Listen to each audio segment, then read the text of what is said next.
couple of years ago when there was like, a lot of hue and cry about how Edgar Wright didn't get to direct Ant-Man and we were all the poorer for it. I mean, after seeing his take on The Running Man, I'm like, what was it, Peyton Reed? If that was the director's name for Ant-Man, I was like, that guy definitely did a better job than this guy.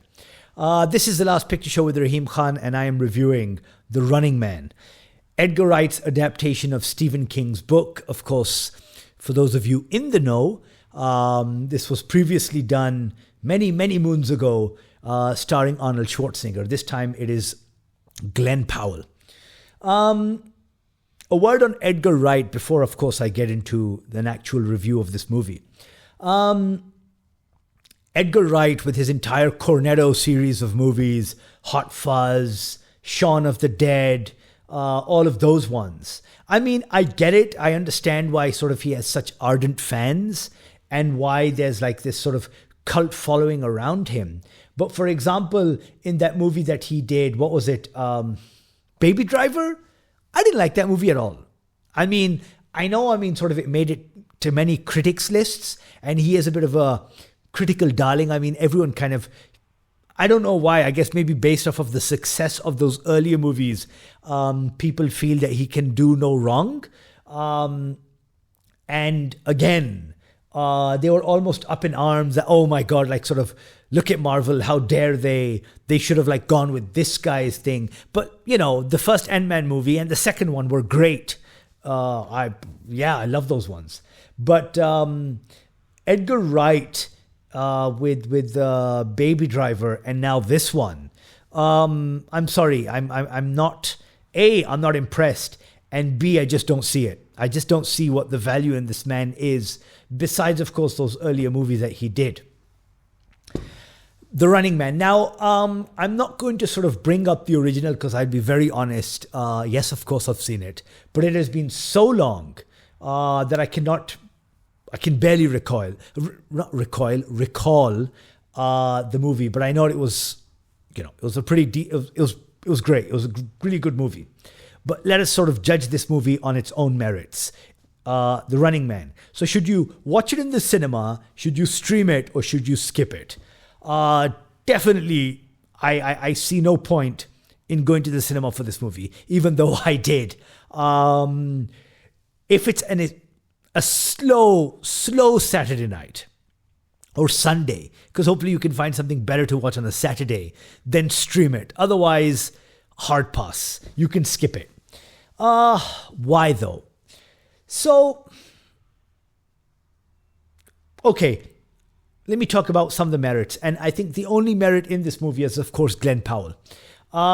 This guy is slowly becoming like this bankable star that sort of in years to come will have maybe the same stature as Cruise and Pitt, because he has it.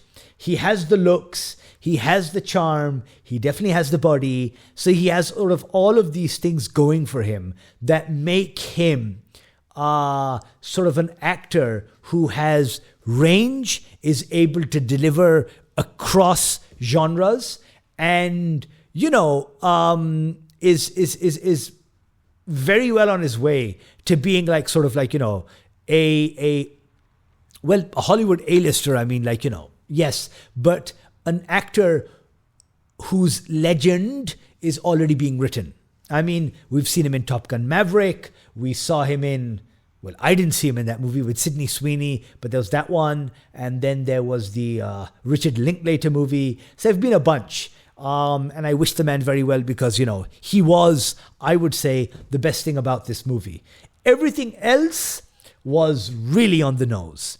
I mean, the movie is meant to be a comment on the haves and have-nots, reality TV, corporate America, social media, sort of like, this slide into, from a democracy, a supposed democracy, into a sort of Idiocracy. I mean, sort of like, we all saw that movie. I mean, it's meant to be a comment on a lot of different things, but there's something about the movie, besides, of course, being an actioner, besides having sort of one set piece after another, it doesn't deliver either in its message, either in its sort of like comment on all of these points, on all of these topics, or then even as an action movie.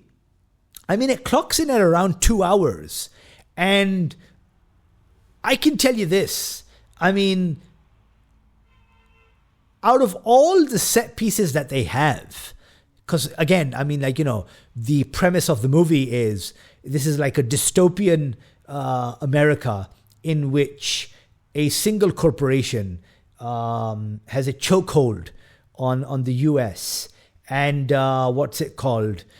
Panem and circenses, like, Panem, bread or circuses. So in order to keep the populace dumbed down and entertained, they have these reality TV shows that sort of take the Japanese model to an extreme, to deathly extremes. So Glen Powell plays an outspoken blue-collar worker who is down on his luck, and in order to provide for his family,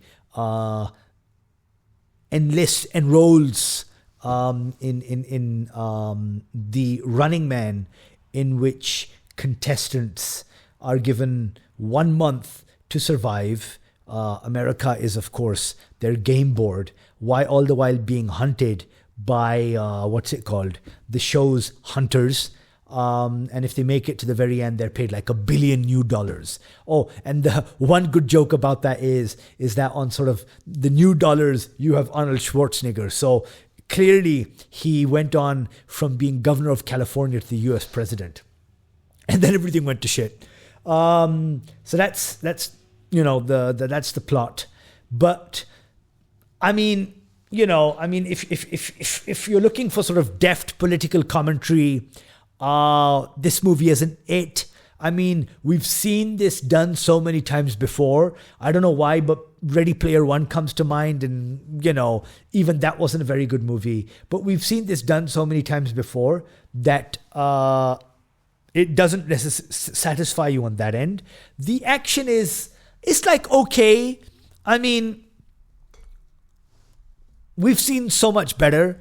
And when I said earlier on that it clocks in at 2 hours, this is a point where I say that, yes, the movie, if it is going to sort of drag this much, either cut it down by like 15, 20 minutes, or have just better action scenes, just better stuff. I wonder if this movie were in the hands of an action director. I'm not saying like Chad Stahelski of John Wick fame, or who else? Who else is there in the industry? Or even though Simon Kinberg, sort of, he has produced this, but that guy was busy doing F1 maybe. But I mean, I wonder if this movie could have gone in two directions. Or at least combine those as well. So one direction this is just a movie like on steroids. It's an action movie on steroids where you really, really like sort of take like the Raid model, where you take that Raid level of hyper violence and you apply it to something like this. And then, that's one sort of thing. And then, of course, you kind of, in a sort of like, sort of biting satire, where you take, the actual premise and then you lean into the comedy side of things.